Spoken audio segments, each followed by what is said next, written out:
আসসালামু আলাইকুম virtual viewers, সবাই কেমন আছেন? নিশ্চয়ই খুব ভালো আছেন। আজকের ভিডিওতে থাকছে আমড়া গাছের পরিচিতি, কোথায় এবং কিভাবে রোপণ করবেন, কিভাবে যত্ন নেবেন, রোগবালাই থেকে মুক্তির উপায়, স্বাস্থ্যোপকারিতা এবং সর্বশেষে থাকছে আমার দেয়া কিছু টিপস। আমরা ইংরেজিতে একে হট পাম বলা হয়। এই বৃক্ষগুলি সাধারণত 20 থেকে 30 ফুট উঁচু হয়ে থাকে, কিন্তু ছাদে লাগানোর ক্ষেত্রে আমরা কলমের গাছ ব্যবহার করব এবং এই কলমের গাছ সারা বছর ফল দেয়। এর যত্ন করা খুব সহজ এবং আপনার ইচ্ছে মতো এর সাইজ এবং শেপ ঠিক করে নিতে পারেন।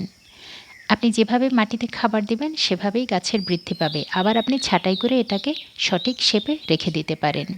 আসি কোথায় এবং কিভাবে রোপণ করবেন। ছাদে এই গাছ লাগানোর ক্ষেত্রে 20 ইঞ্চির টব নিলেই যথেষ্ট।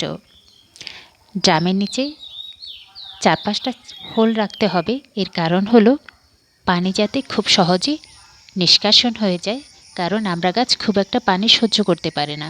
যে কোনো গাছের ক্ষেত্রে এরকম হয়ে থাকে। আর মাটি রেডি করতে হবে। আমি যেটা করেছি 50 ভাগ মাটি নিয়েছি, 20 ভাগ পুরনো গোবর নিয়েছি এবং 30 ভাগ কোকোপিট নিয়েছি। আমি কোকোপিটটা একটু বেশি ব্যবহার করেছি কারণ আমার এখানে এটা অ্যাভেলেবেল এবং এটা পানি ধরে রাখতে সাহায্য করে। ছাদের গাছের ক্ষেত্রে একটা প্রবলেম হয়, খুব দ্রুতই টবের মাটি শুকিয়ে যায়। সেই জন্য আপনারা যদি পারেন কোকোপিট একটু বেশি মিশিয়ে নেবেন। আমি সার ইউজ করেছি, কিছুটা পটাশ দিয়েছি এবং কিছুটা ড্যাপ দিয়েছি, সেটা খুব কম পরিমাণে। তবে একটা দানাদার কীটনাশক ইউজ করেছি, বাজারে সারের দোকান থেকে কিনতে পারবেন। এটা ছাড়াও আপনারা ছাই ব্যবহার করতে পারেন। কিভাবে যত্ন নেবেন? আমড়া গাছ লাগানোর 2-3 মাস পর থেকে সার দেওয়ার ব্যবস্থা করতে হবে। আমি যেটা দিই সেটা হচ্ছে জৈব তরল সার। সেটা আমি রেডি করি খৈল পচা হিসেবে। বাজার থেকে সারের দোকান থেকে আমি 50 টাকা কেজি দরে খৈল কিনে নিয়ে আসি। সেটা 10 দিন ভিজিয়ে রাখি। তারপর সেখান থেকে অল্প অল্প করে পানির সঙ্গে মিশিয়ে আর একটু পাতলা করে তারপর আমি গাছের গোড়ায় দিয়ে থাকি সপ্তাহে একবার।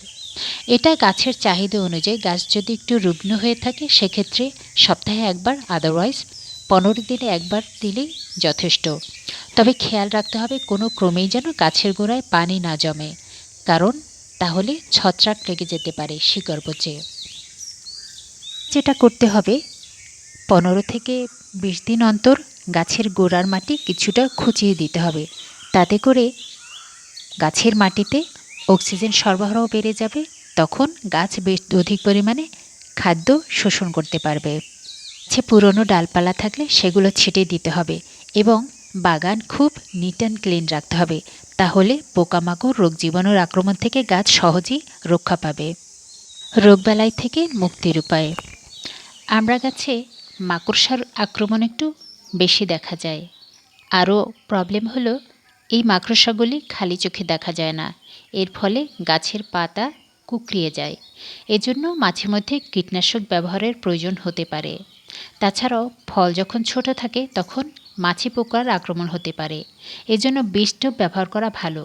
বর্ষাকালে ছত্রাক আক্রমণ যাতে না বেড়ে যায় সেক্ষেত্রে ভালো টাইপের কোনো ছত্রাকনাশক ব্যবহার করা উচিত। কীটনাশকের ক্ষেত্রে আমি ইমিটাফ গোল্ড ব্যবহার করি। এবার বলি এর স্বাস্থ্যোপকারিতা সম্পর্কে। আমড়াতে প্রচুর পরিমাণে ভিটামিন সি থাকে। এটি রক্তে কোলেস্টেরলের মাত্রা কমায়। অ্যান্টিঅক্সিডেন্ট থাকায় বার্ধক্যকে প্রতিহত করে। আমড়াতে প্রচুর পরিমাণে আয়রন থাকায় রক্ত স্বল্পতা দূর করে। এটি খেলে মুখের অরুচি ভাব দূর হয়, ফলে ক্ষুধা বৃদ্ধি পায়। বদহজম এবং কোষ্ঠকাঠিন্য রোধে আমড়া ভীষণ উপকারী। সর্দি কাশির ক্ষেত্রে এটা বেশ উপকারী। সুতরাং এমন একটি গাছ ছাদে কিন্তু রাখাই যায়। আমড়া গাছ সবসময় রোপণ করা যায়, তো আর দেরি কেন, এক্ষুনি লাগিয়ে ফেলুন।